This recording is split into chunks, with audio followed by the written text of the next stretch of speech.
दोस्तों, अगर आपके सेट टॉप बॉक्स में भी सिग्नल्स की समस्या आ रही है, नो सिग्नल फाउंड का एरर आपको देखने को मिल रहा है, वो कोई भी डीटीएच कनेक्शन हो सकता है। जब आपका डीडी फ्री डिश है, जब आपका डिश टीवी है, जब आपका टाटा स्काई है, जब वो सन डायरेक्ट है, एयरटेल है, वीडियोकॉन है, वो कोई भी डीटीएच कनेक्शन हो सकता है। और हर एक डीटीएच कनेक्शन में आपको मालूम है कि कभी कभी हमारे लिए सिग्नल्स की समस्या में देखने को मिल जाती है,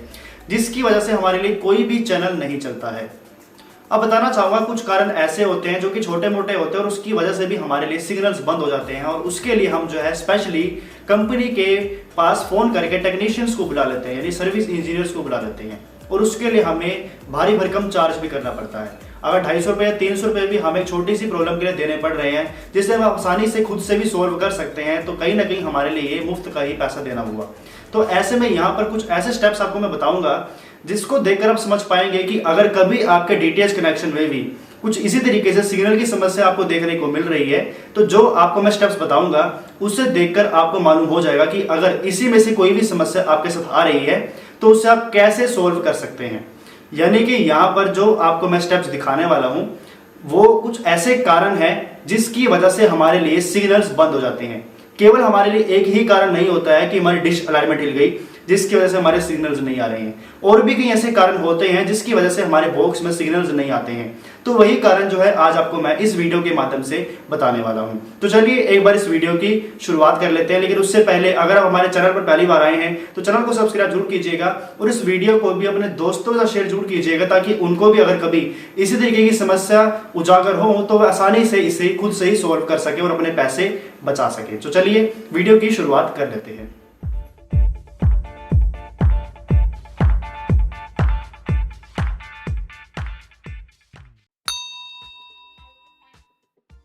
दोस्तों, सबसे पहला जो कारण होता है जिसकी वजह से हमारे सेट टॉप बॉक्स में सिग्नल्स नहीं आ रहे होते हैं, और वो ये है कि कई बार हमारे सेट टॉप बॉक्स के पीछे जो कनेक्शंस दे रखे हैं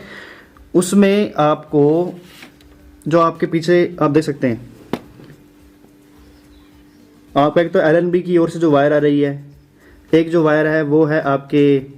अडेप्टर की, और आखिर में जो वायर है वो है आपके HDMI केबल की, या फिर इसकी जगह पर ऑडियो वीडियो की वायर भी मानकर चल सकते हैं। तो आपके सेट टॉप बॉक्स में जो पीछे कनेक्शंस की जो वायर्स लगी हुई हैं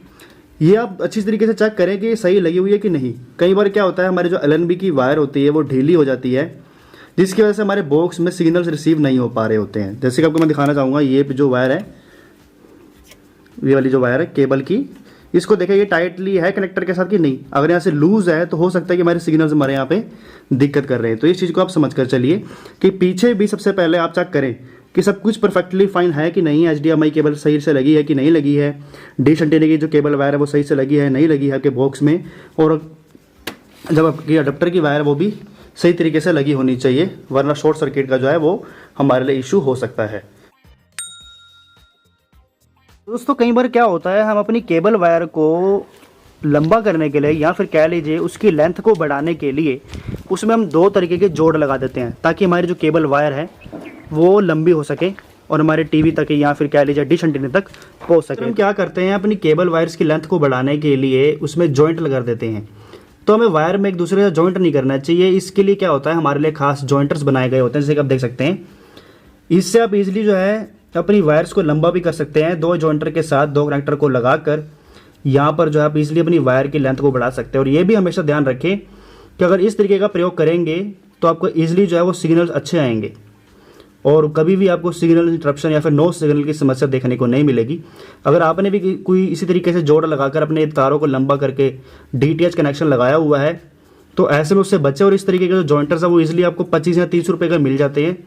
और उसका बनाकर आप इस तरीके से ही आप बढ़िया तरीके से इसको वायर्स को अपनी लेंथ को बढ़ा सकते हैं और लंबा करके अपने कनेक्शंस को परफेक्टली चला सकते हैं। तो ये भी कारण होता है जिसकी वजह से हमारे सेट टॉप बॉक्स में सिग्नल्स नहीं आते हैं या फिर नो सिग्नल हो जाता है। जैसे कि आप देख पा रहे हैं कि हमारी जो केबल वायर है वो बीच में आप देख सकते हैं कट चुकी है, छिल चुकी है, आप देख सकते हैं यहाँ से।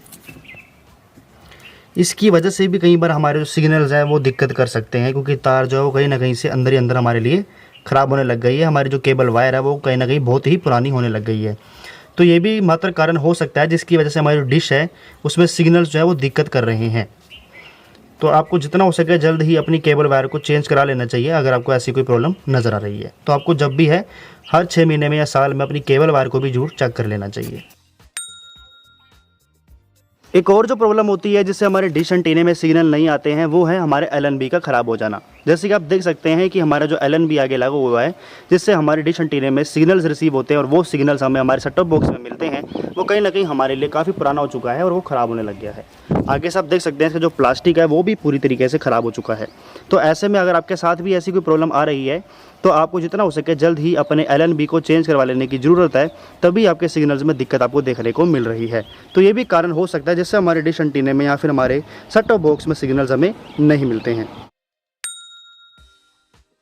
इसके अलावा एक और जो कारण होता है वो ये होता है कि हमारी जो केबल वायर है वो नीचे से जो है वो कहीं ना कहीं ढीली हो चुकी है। हमारा जो कनेक्टर है जिसके साथ हमारी केबल वायर अटैच होती है वो कहीं ना कहीं ढीली हो चुकी है। जैसे आप देख सकते हैं जो वायर है, ये देखिए जो वायर है वो ईजिली मेले निकल गई है। ये भी मात्र कारण हो सकता है जिसकी वजह से हमारे जो सिग्नल्स हैं वो दिक्कत करते हैं, क्योंकि ये जो है इससे कनेक्टर के साथ टाइट नहीं है, ये लूज़ हो चुकी है, काफ़ी वक्त हो चुका है और ऐसे में जो हमारे सिग्नल्स है वो हमारे लिए दिक्कत कर रहे हैं, क्योंकि ये जो है अपने आप ही बाहर आ जाती है।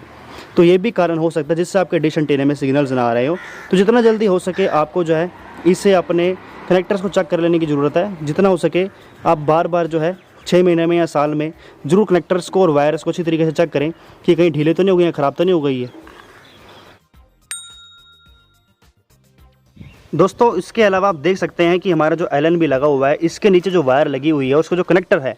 वो बिल्कुल टाइट है या नहीं है। LNB से बिल्कुल इसे टाइट होना चाहिए और वायर जो है बिल्कुल भी लूज़ नहीं होनी चाहिए। अगर ये बिल्कुल परफेक्ट है तो हमें यहाँ से कोई भी दिक्कत देखने को नहीं मिल रही है। लेकिन कई बार क्या होता है हमारे सिग्नल्स ना होने के पीछे कारण ये भी होता है कि हमारा जो कनेक्टर हो यहाँ से ढीला हो जाता है, जिसकी वजह से वायर जो है वो नीचे को आ जाती है और LNB को जो है सिग्नल सेट टॉप बॉक्स के पास नहीं मिल पा रहे होते हैं। तो इसलिए जो है ये भी कारण मात्र हो सकता है जब आपके बॉक्स में सिग्नल ना आए। और दोस्तों आखिर में सबसे बड़ा जो कारण होता है जिसकी वजह से हमारे सेट टॉप बॉक्स में सिग्नल्स नहीं आ रहे होते हैं और वो ये है कि हमारी डिश अलाइनमेंट का हिल जाना। डिश अलाइनमेंट मतलब कि डिश का जो एंटीना है वो अपनी जगह से हटकर दूसरी पोजीशन पर शिफ्ट हो जाए।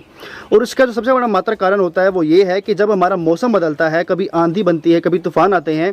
तो तेज़ हवा चलने की वजह से डिश एंटीना जो अपनी पोजीशन पर सेट होता है वो कहीं ना कहीं तेज़ हवा के भाव से, टकराव से हिल जाता है और जिसकी वजह से हमारे जो सिग्नल्स हैं वो हमें दिक्कत देने लगते हैं या फिर हमारे सिग्नल्स हमारे बॉक्स में आते ही नहीं है।